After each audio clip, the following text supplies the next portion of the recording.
Hi guys, Dean here again. Back so soon, I hear you all say.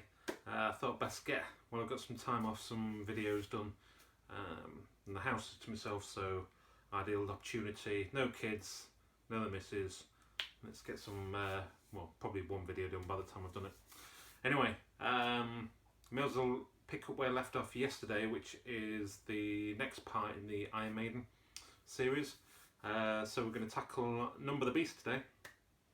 Obviously yesterday we did Killers, so Number the Beast. Again, don't really need to talk about this album too much, other than to say it probably is the metal album of the 80s as far as I'm concerned. I'm not biased at all in the least. Obviously for Iron Maiden it's the introduction of Bruce Dickinson on vocals. The style on this album is a lot different to the first two albums, and I'm putting that down to the arrival of Bruce Dickinson, and I think the way that Bruce and Adrian work together can be seen pretty much straight away on this album, and it certainly will be on for future albums. But as far as the album goes, we've still got Martin Birch on the mixing desk, and obviously we've still got Clive Burr on drums as well. So the lineup has stayed pretty solid. Obviously a lot of hoo-ha in the US about this album. Obviously band were deemed to be devil worship because of the cover. Obviously it was banned and people were told not to buy it, so people bought loads of them, and then they started burning them in the streets and all that malarkey. So it got a lot of press. It went number one in the UK. I'm not sure if it went number one in the US, but I'm surprised if it didn't go there or thereabouts. It was number one in a lot of countries, so it was this big album for Iron Maiden with Bruce coming in. They also headlined Reading that year. So again, this literally just shot them through the roof. And it's such a great album. I think even today, this album stands the test of time. As far as track listing go, I mean, the only sort of semi-weak one on there is Gangland, which I really like. A lot of people don't like, and a lot of people said they should have put Total Eclipse on there, which is the B-side to Run to the Hills. But yeah, I like Gangland. So I mean, I do like Total Eclipse as well, but I think, yeah, other than that, I think this is a cracking album. Anyway, this is the standard EMI issue. This is the EMC 3400. I'll quickly open this one up because, unlike the first two albums, we do have a slight change in packaging. So straight away we get printed in a sleeve, and that's got some nice photographs on there from the guys in live. I'm not sure if that's from the video. It's that one. And the labels again slightly different. So we've got a new take on the Eddie in the street lamp, and then obviously Eddie there as well. That's good. So that's the standard UK release. Production wise, sounds absolutely fantastic, as you'd expect from Mr. Martin Birch. And just a cracking album all around. So if you haven't heard it, go out and buy it, and what the hell are you watching these videos for if you don't own it? Next, I've actually two of these. This is the Fame issue. As you can see, got the little Fame in the top corner there as well. It's the FA3178 pressing. I also have another Fame pressing, which is the same, so I believe. However, this is where I fall flat on my face and realise I've got two copies of the same thing. They are different. Box standard in a sleeve. I've kept that for some reason. But the label on that one, so you can see, that's a plain sort of yellow label with the Fame logo there. Pretty standard stuff, I hear you say. This one, just to show how anal I am when it comes to collecting. Although to be fair, I'm trying to restrict myself to UK and Japanese pressings only. Unless there's any major differences elsewhere in different sort of territories, regions, however.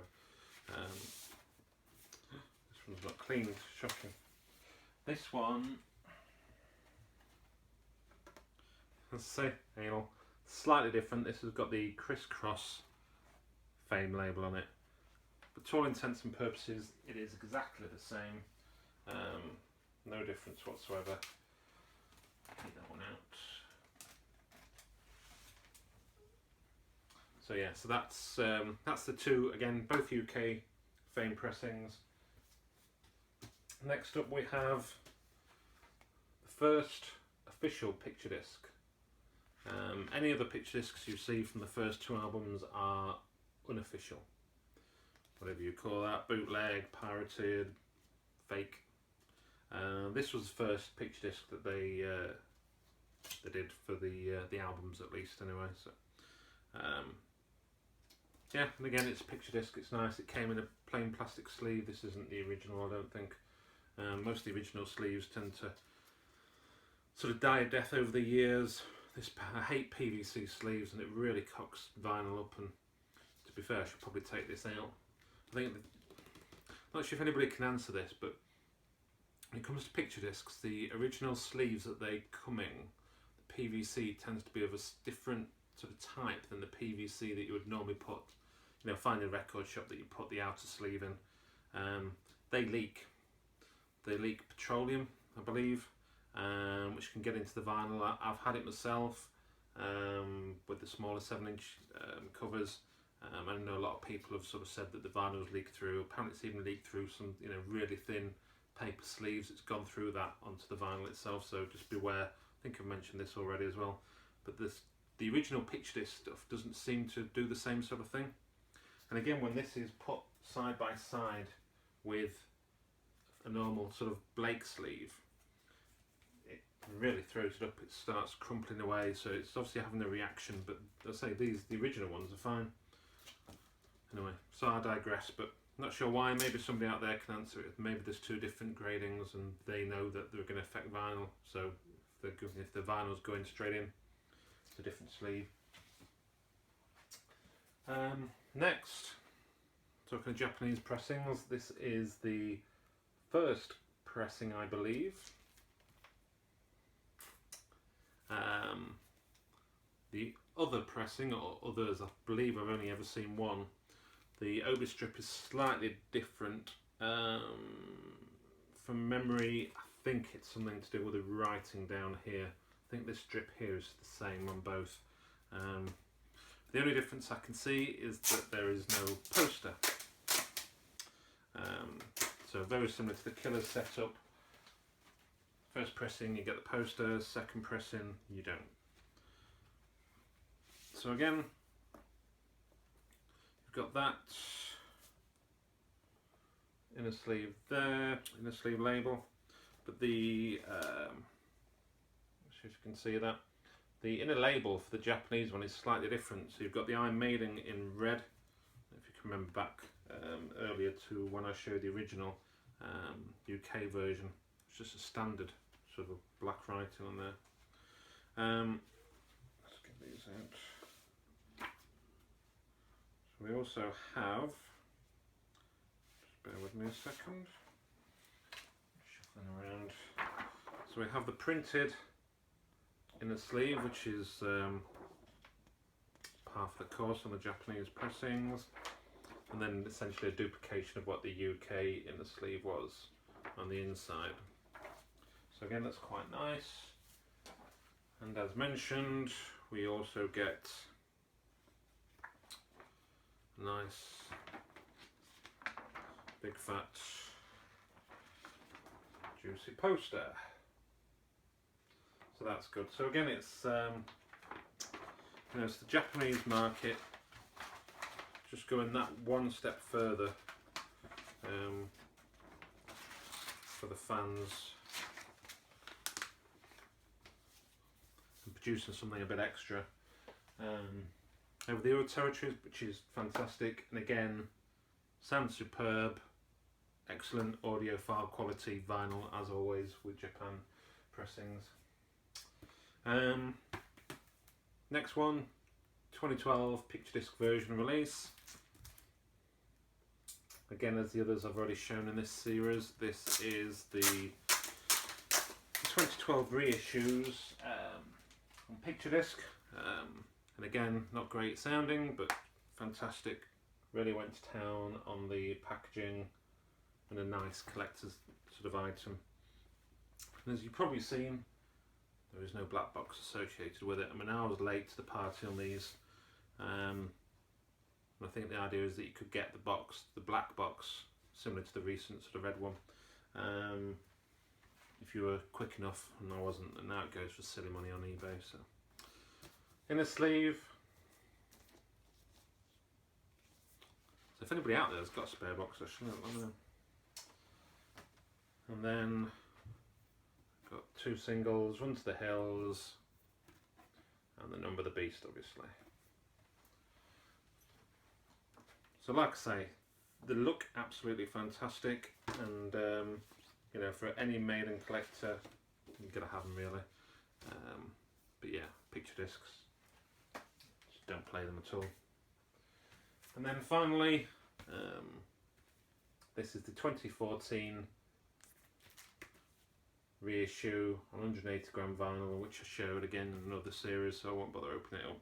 And this is obviously on the Parlophone label, as they are now, and that completes the Number of the Beasts that I have. As per the last two, there's still one that I'm after, which, like the debut album, is the Centenary EMI edition. So it's the EMI 100,